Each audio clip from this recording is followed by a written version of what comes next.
What is going on, guys? Newton here with MMORPG and a review of Winterfrost Legacy, a free-to-play browser-based MMORPG. Now, hopping right into the game, it's I guess I can say it's very generic. It's very similar to other browser-based MMORPGs, and I kind of feel like once you've played one, you've kind of played them all, which is it's very true. The interface does look very similar compared to others, and it does have the auto questing feature and other stuff like that over here. But I guess we'll go ahead and continue on with the gameplay, kind of see how the combat works, and or show you guys how the combat works, and along with the quest system and level progression. But like I said, it's a very similar MMORPG compared to others, and once you've played them, like I said, you really have played them all. The art style looks similar. The combat is going to be very similar, along with the auto questing features. You kind of talk to one guy here and there, you get a level along the way, along with new gear, and you really don't have to do much for these browser-based MMORPGs. But continuing on, we'll go ahead and go through the dialogue over here. And one thing I gotta give the game is, it does have some different classes than what we're used to. Lots of these games usually have maybe 2, maybe 3 classes we can choose from. This one did give you your standard warrior, assassin, mage, along with the shaman class. And I thought the shaman class was very interesting. Not a lot of games offer a shaman to play as, so that's what I went ahead and picked.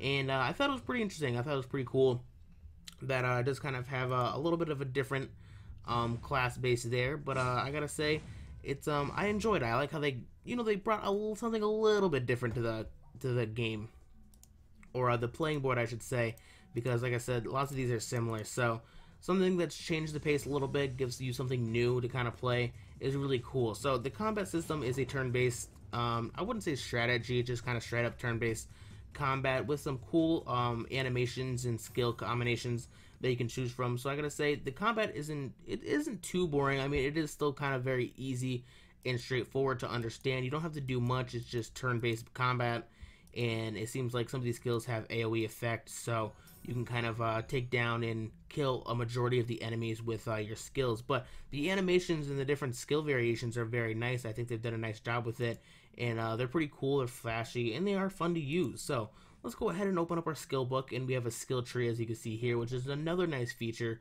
to the game. So like I said, it has a very generic feel, but there is a little bit of depth to the game to kind of change it up slightly. Not a lot of these games have a skill tree to them, which this one does, which is kind of nice. So that way we can kind of customize, and we do have a little bit of room to kind of make our character unique compared to other shamans, but overall they'll probably be generally very the same. So to go ahead and go through this dialogue over here, we have a cool dragon over here that we can see. Looks like we're going to go ahead and fight the guy riding the dragon. We have our party over here, and we're going to go ahead and take these guys out. It'll probably be very easy because we're still early on in the game. We do get some help and assistance, but you can get some more later on in the game.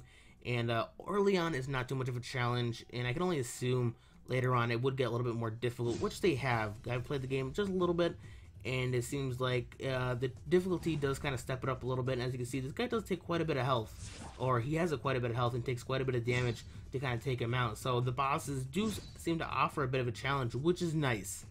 So to go ahead and continue on, let's go ahead and, I guess we'll go ahead and pick this skill, because this one looks pretty cool. I liked how it looked. Did a good amount of damage to him. A little bit more dialogue. Let's go ahead and skip through that. And, ooh, now he's summoning this dragon. The animations are cool.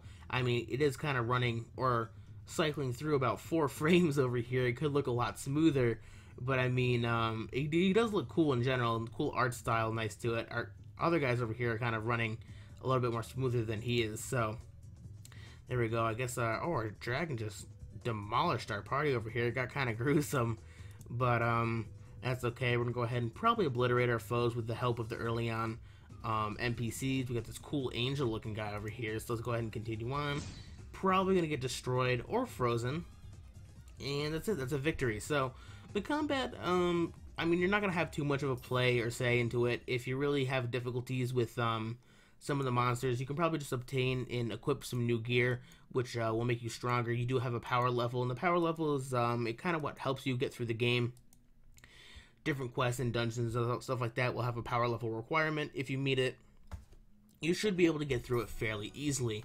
But with these games, there isn't too many quests to select from. It's kind of a single quest from one to the other, and as long as you follow those, you really shouldn't have too much trouble getting through the game or getting equipped with pretty good gear. So we're continuing on. We're going on to chapter 1. The game has kind of like a story or a chapter progression, which is nice to see. So if you're really playing these games for the story, there is one there, but generally it's just a very easy to run, simplified MMORPG. So the story is there if you choose to read one. There's a little bit of a progression, but overall I'm not too worried or really getting too in depth with it. So let's go ahead and continue on. We have our mount over here, pretty cool.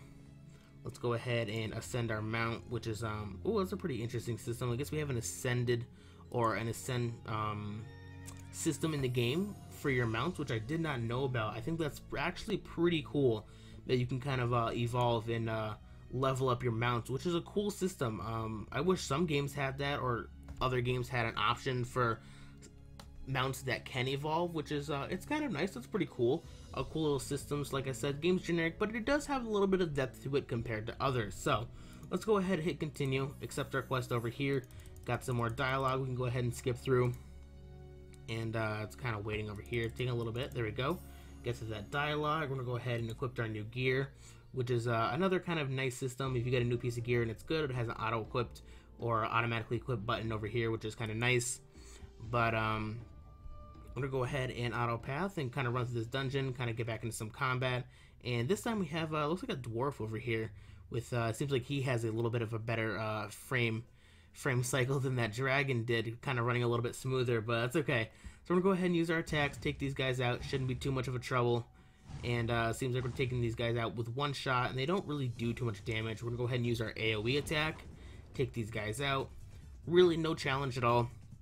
But the bosses do have quite a bit more health, which can seem like they're a little bit more of a challenge, but overall they're just kind of just big punching bags that don't do much damage, but take quite a few more hits to kill. So let's go ahead and use our skill over here, continuing on, taking these guys out, progressing through the dungeon. We can go ahead and use our AoE one once again, take these enemies out. Ooh, we didn't get to hit him because he wasn't lined up. That's okay. Our dwarf friend over here helped kill them. We are victorious once again, and we're going to keep moving on with the auto pathing. So like I said, we really don't have to do much over here. The game kind of plays itself. We just got to click 1 or 2 for our skills when we're going ahead and fighting these enemies. Now, it seems like a mini boss over here. It doesn't really seem boss worthy, but he does have, or she has, quite a bit more health than the previous enemies. So a little bit more of a challenge, but once again, kind of like a big punching bag. Doesn't do much damage, but has a lot more health. So we're going to go ahead and use our skills once again. Take her out. Really not too difficult. Got our victory, and we're going to keep auto-pathing. So the game's very, very easy, very simple, and you shouldn't have much trouble at all really kind of jumping right into the game and getting used to it. But other than that, I mean, the game's very simple, straightforward. Nothing we really haven't seen before. Super generic with a little bit of depth compared to other browser-based MMORPGs, but like I said, once you've played one, you've kind of played them all. So I'm going to go ahead and give the game a 5 out of 10. It's okay. It's an okay MMORPG. If you're into these browser-based games, you can check this one out. But overall, it doesn't really have nothing to set it apart from other ones. So if you guys have enjoyed this video, don't forget to like and subscribe for more. But until next time, guys, I'll talk to you later.